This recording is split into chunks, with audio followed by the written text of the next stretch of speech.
out of the Phillips Group, and I'm here with my man, my road dog, Chris Henry, Moxie Properties. We were teaching a probate class in Michigan today, and there's this question that keeps coming up.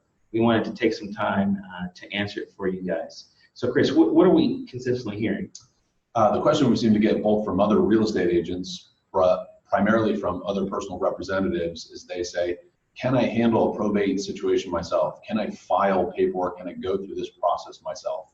Absolutely. What they're asking is, do I have to have an attorney to go through the probate process? And the answer is no. You can actually represent the probate on your own behalf. Chris, you want to talk a little bit about that? Sure. The nice thing is in many counties throughout the U.S. is they actually have probate clerks, which can actually offer guidebooks. They actually have some guidebooks in some probate courts, and they'll offer that guidance to personal representatives so they can handle it themselves. Mm-hmm. The bigger question is, why might somebody want to do it themselves? Absolutely, that's a much bigger question. So a lot of times when a person dies, they're at the end of their life. Sometimes they're at fixed incomes if they actually were, of an older age, and there's not a lot of money in the estate. So sometimes when families only have low incomes and there's not a lot of money, they can't afford to pay an attorney. So with that being said, they do allow you to file the case on your own, and that's called either pro per or pro se. You want to talk a little bit about that? Well, so for those people out there who had to take a Latin class in high school, which I had to, and I've now forgotten everything that ever went into my brain with regard to Latin, in pro per, as we've come to learn, means in propria persona. Yes. Try saying that 3 times fast. In propria persona, which means basically you are appearing on behalf of oneself. There's another term, it's called pro se, depending on the state that you're in, and it means to appear before the court in any judicial manner without representation of an attorney.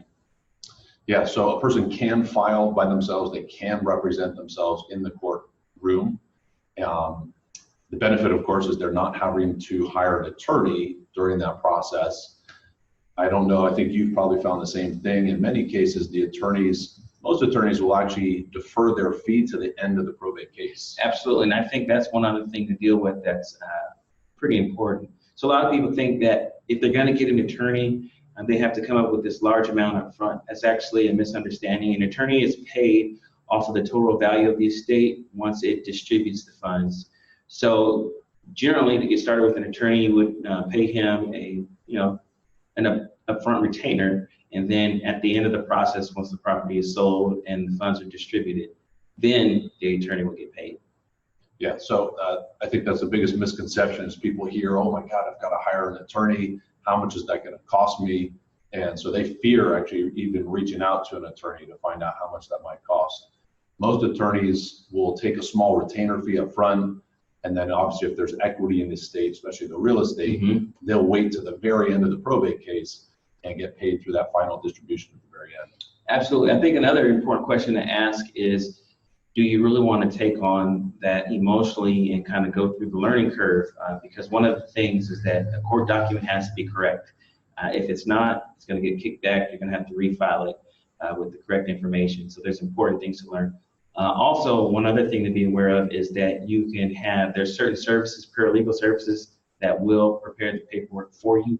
We will include a link right there on the bottom just to make sure that you guys can be aware. But the best way, obviously, the person who's going to be that expert, the attorney, they deal with that all the time. But if in the event that you do not have the expense to be able to do that for yourself, yes, you can file a probate on your own. Any last words? Last words, if you don't want to do it yourself and you don't want to hire an attorney, as Tracy alluded to, hiring a paralegal is a fantastic workaround to getting some help going through the process. Absolutely. Well, once again, this is Tracy Phillips with the Phillips Group, Chris Henry from Moxie Properties. We want to ask that you guys would like this page. We're going to do a couple more videos that are pretty helpful dealing with people who are going through the probate process. We are certified real estate probate specialists. We want to thank you guys for joining us. Please make sure you click that bell button, that like button. And if you have any questions or comments, please make sure you reach out to us. We'd be glad to answer any questions that you may have. Once again, this is information and not legal advice. Thank you so much. Have a great day. Bye for now.